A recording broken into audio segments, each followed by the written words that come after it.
muchas de las reglas que ordenan nuestra vida, desde comprar una casa hasta firmar un contrato, no son inventos modernos, ¿sabían? Sus raíces en realidad se hunden profundamente en el suelo del antiguo Imperio Romano.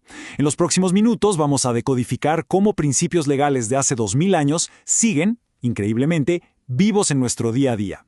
Vamos a empezar fuerte, con una pregunta que parece sacada de una película. Pensemos un momento. ¿Podría tener validez un documento tan importante, redactado en las circunstancias más extremas y con el material más personal que existe?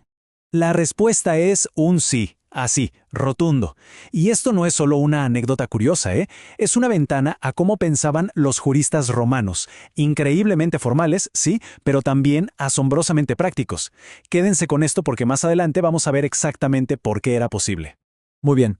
Para entender cómo funciona todo hoy, tenemos que viajar al pasado, directo a la fuente de donde sale casi todo el derecho que conocemos en Occidente. Este es el punto de partida. El Corpus Juris Civilis no es un libro antiguo y polvoriento, no. Es como el código fuente de los sistemas legales de medio mundo. Ojo, el emperador Justiniano no creó estas leyes de la nada. Lo que hizo fue ordenar la tarea titánica de juntar y organizar siglos y siglos de reglas y opiniones de expertos. Es, literalmente, la base sobre la que se construyó todo lo demás. Ahora entremos en una de las distinciones más importantes y la verdad más elegantes del pensamiento romano, una que usamos todos los días sin siquiera darnos cuenta. Aquí está la clave. Un derecho real es el poder que se tiene sobre un objeto. Mi casa es mía, mi auto es mío, la relación es directa, entre la persona y la cosa. En cambio, un derecho personal es una relación entre personas. Yo no soy dueño de una deuda, ¿se entiende? Lo que tengo es el derecho de exigirle a otra persona que me pague. Esta distinción, que parece tan simple, es el pilar de lo que hoy conocemos como propiedad y obligaciones. Y esta frase en latín lo dice todo sobre la fuerza del derecho real. Adversus omnis significa frente a todos. Si soy dueño de algo, puedo defender mi derecho no solo contra una persona, sino contra cualquiera en el mundo que intente quitármelo. Es un poder absoluto y universal sobre esa cosa. Pasemos a otro pilar. ¿Cómo es que una simple promesa se convierte en una obligación que la ley te puede forzar a cumplir? Bueno, pues, los romanos fueron unos maestros en definir esto.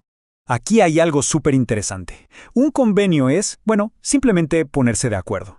Pero un contrato, para los romanos, era un convenio que la ley reconocía y, más importante aún, le daba herramientas para hacerlo cumplir.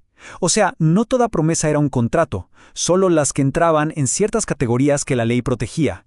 Y esas categorías, claro, fueron evolucionando. Al principio, un contrato solo era válido si se entregaba algo físicamente o si se decía unas palabras súper específicas. Luego, lo escrito ganó importancia, pero la gran revolución llegó con los contratos consensuales, donde el simple acuerdo de voluntades era suficiente. ¿Les suena? Pues claro, la compraventa, el alquiler, todo eso viene directamente de esta última etapa. Entonces, si un contrato crea una obligación, ¿qué se puede exigir exactamente? El gran jurista Paulo lo resumió todo en 3 acciones fundamentales.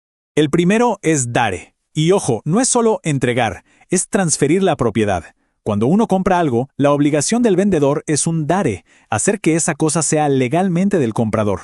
El segundo es facere. Esto abarca, todo lo demás, desde construir una pared hasta dar un servicio. Y lo más fascinante es que también incluye un no hacer. Por ejemplo, un pacto de no construir más alto de cierto límite es una obligación de facere, de no hacer. Y el tercero, prestare. Es el más útil. Se refiere a garantizar un resultado o a responder por algo. Es, una obligación de responsabilidad, como cuando un vendedor garantiza que lo que vende es de buena calidad.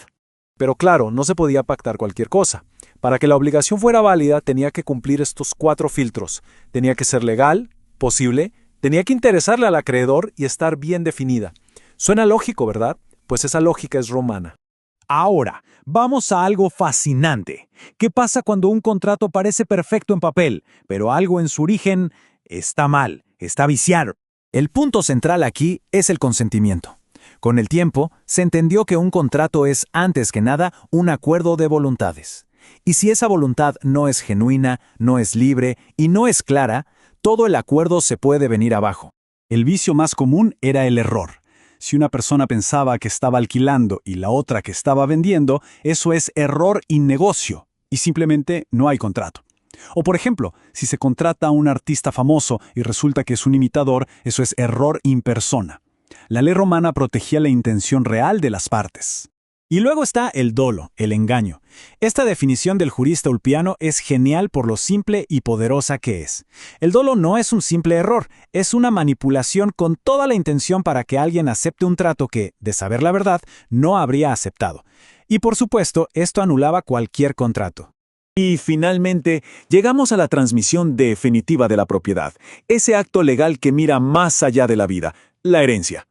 Para los romanos, heredar era algo mucho más profundo que solo recibir cosas. La sucesión mortis causa significa que el heredero asumía la posición jurídica completa del fallecido, o sea, heredaba la casa, pero también heredaba las deudas. Se convertía legalmente en una continuación de esa persona. Y para esto había dos caminos. El principal era la vía testamentaria. La voluntad del difunto, expresada en un testamento, era ley.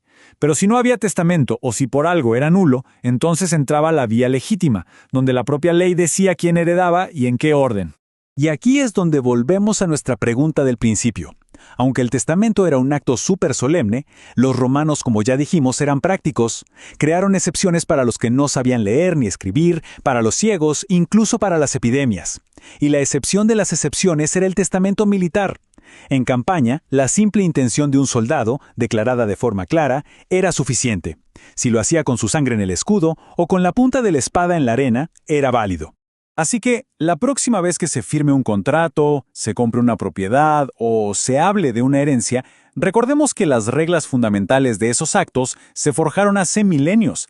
La pregunta final no es si el derecho romano nos influye, sino hasta qué punto somos conscientes de este código invisible que sigue ordenando nuestro mundo.